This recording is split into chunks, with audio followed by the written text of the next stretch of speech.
Wait, before I wrap it up, I almost totally forgot about another dining venue on board. Welcome back, everybody. As you know, I'm Morgan from the very unofficial travel guides, and I'm here on the Freedom of the Seas, a great big ship from Royal Caribbean. This is the third part of my tour around the ship. In the other parts, I showed you the fun stuff sort of below the decks and the fun stuff up at the top of the ship.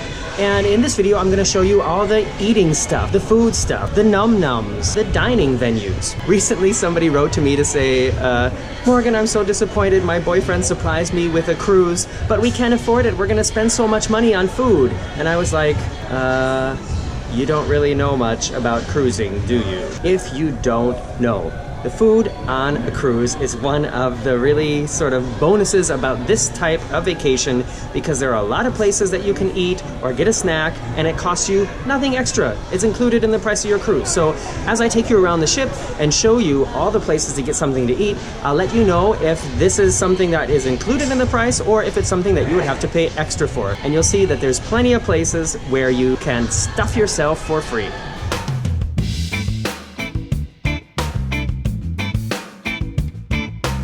Behind me is one of the entrances to the main dining room here on the Freedom of the Seas. The main dining room is, I guess, what you could sort of compare to as being like the main restaurant or the main dining venue on any cruise ship.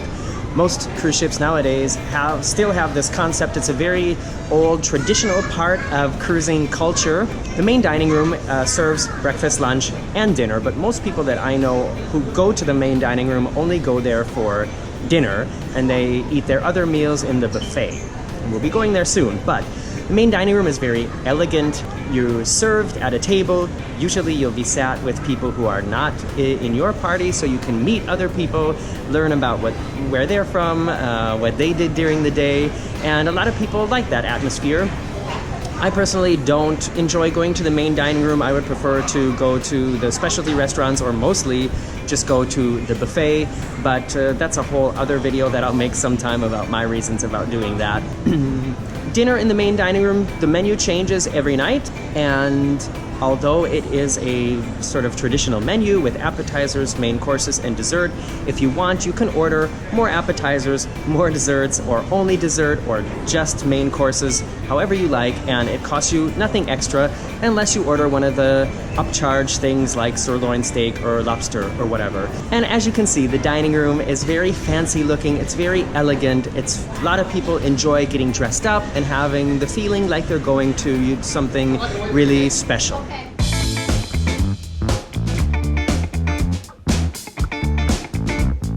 I've moved on now towards the front of the ship. I forgot to tell you, I'm on deck 4, and the main dining room stretches over 3 floors, so it's deck 3, 4, and 5, way at the back of the ship.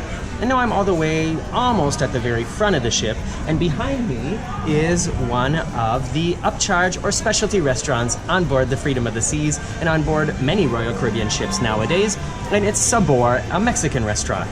I tried Sabor on the Harmony of the Seas and did a whole review of that. It's linked in the description below, so you can check that out if you want to see more about Sabor, but they offer traditional Mexican cuisine and specialty margaritas.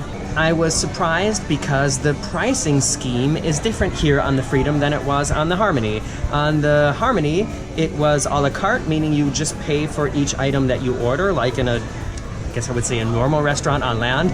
But here it is a one-time price. And I think that the price here, if I understood it correctly, is $29 a person. And then you can order as much of the Mexican food as you want, get as many chips and guacamole servings as you want, and you only pay for the $29. Of course, as always, in any of the restaurants on board, including the complimentary restaurants, drinks are not included in the price. So if you're gonna have a gin tonic or a margarita or a glass of wine with your dinner, then you're gonna be paying extra for that unless you book the drink package in advance. As I'm walking up to deck 5 here to show you some of the places in the Royal Promenade that you can get a bite to eat, I just thought I'd mention that I think one of the main reasons to go to one of the upcharge or specialty restaurants on board, where you have to pay a little bit extra, is if you're looking for a more intimate atmosphere. The atmosphere in the main dining room is very sort of luxurious and fancy, and the buffet is, I mean, it's like a buffet, but what you don't have is a lot of peace and quiet or sort of a romantic setting. However, in the specialty restaurants, you almost always have that. And for me, that's one of the main reasons to do it, because as far as the food goes, the food is good enough in the complimentary restaurants that I don't feel like you need to pay to go to the upcharge restaurants just to get food. Anyways, here I am in the Royal Promenade. It's deck 5. It runs from the front all the way to the back of the ship. And let's check out what we can find to eat here. Here we have Sorrento's, which is the pizza place on board the Freedom of the Seas and on several Royal Caribbean ships. It is included in the price of your cruise. You can come here, I think, basically 24 hours a day and get pizza and antipasti and desserts and iced tea and water, and it costs you nothing extra. Pig out on as much pizza as you want. All right, I moved a little bit further down the Royal Promenade, and I'm standing in front of Vintages. And Vintages is technically a wine bar, but I'm including it in the list of specialty dining venues on board because they do offer small plates of tapas. I can't tell you exactly how much it costs, but if you're into wine and tapas, then come on down to Vintages. About halfway down the Royal Promenade now, and behind me you can see Ben & Jerry's and the Cupcake Cupboard, two things that I think I've only seen here on the Freedom of the Seas, but maybe they're spreading out to the other royal ships. These are definitely not included in the price of your cruise, so if you really want to get some ice cream or some cupcakes, this is where you go to do it. But I have to say, there's always ice cream in the buffet or up on the pool deck, and there are so many fantastic desserts on board. I don't understand why you would come here to spend extra money on a cupcake, but it's here if you want to do that.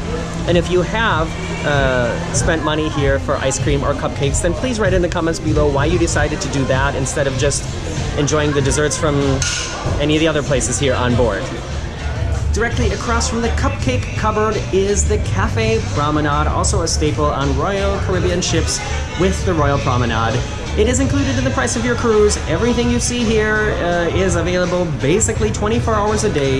You can go grab as many bites as you want, and it's not going to cost you anything extra. And it's someplace that we have visited frequently on this cruise. Do you see what I mean about those desserts though? I mean, those desserts look fantastic, and I don't have to pay anything extra if I want one of those, so I don't know why people pay money then to buy a cupcake. I don't get it. I'm not judging it, I just don't get it. And now I'm walking all the way up to the front of the ship again, and it would be another entrance to the main dining room, and I think that's it for the dining venues here on the lower side of the ship. And so now we're gonna go up to the top.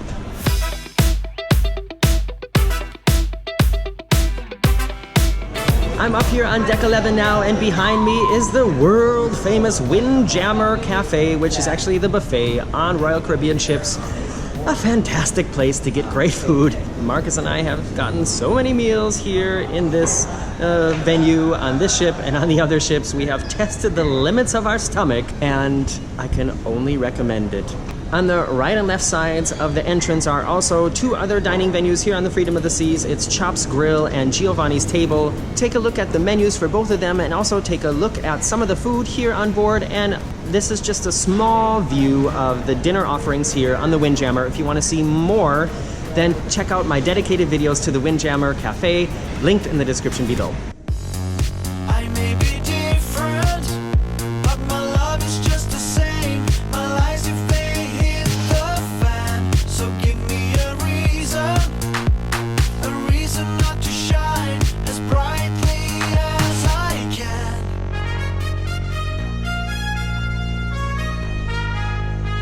As brightly as we can. I know that it scares you. Get used to what you see.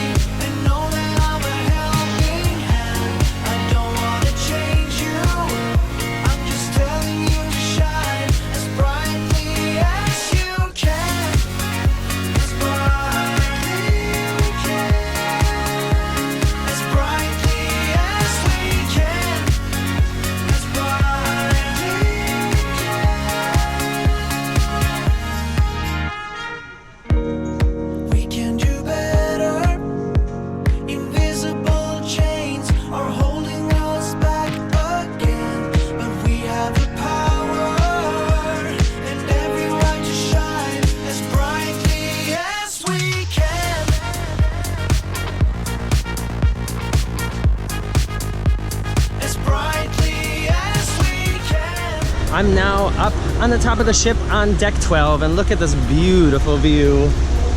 That's one wonderful thing about cruising. One of the many wonderful things about cruising is almost every night you have beautiful sunsets like this. I'm gonna walk and talk a little bit because it's getting late and I'm getting hungry. Are you getting hungry too after looking at all this food?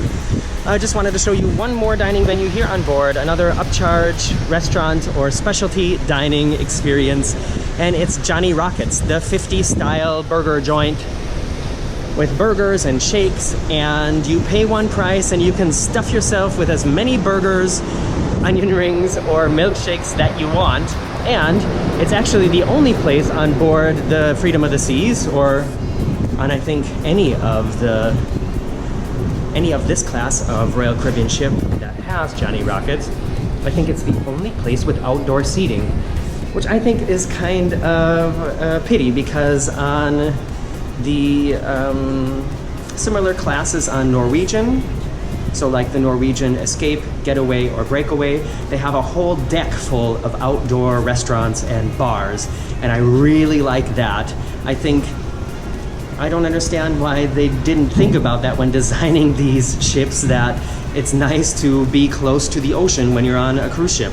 And almost all the dining venues here on this ship and on most of Royal Caribbean ships have only indoor seating, and it's just so nice to sit outside and have this view while you're dining. It's so wasted on this class of ship.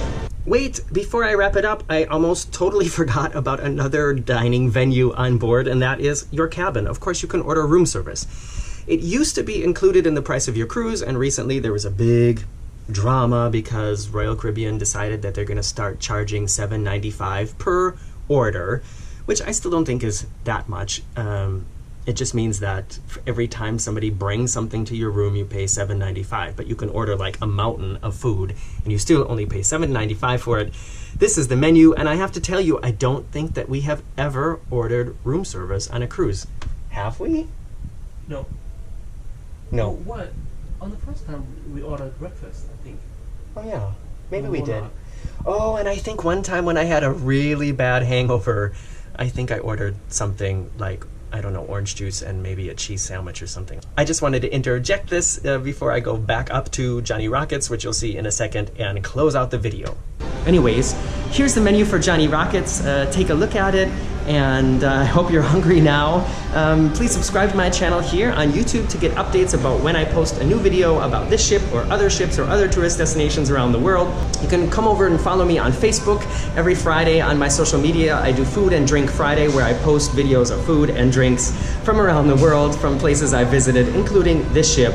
And follow me on Twitter and Instagram. And if you want to give me a little extra support, then come check me out on patreon.com/veryunofficial. Thanks for hanging out, and I will see you next week.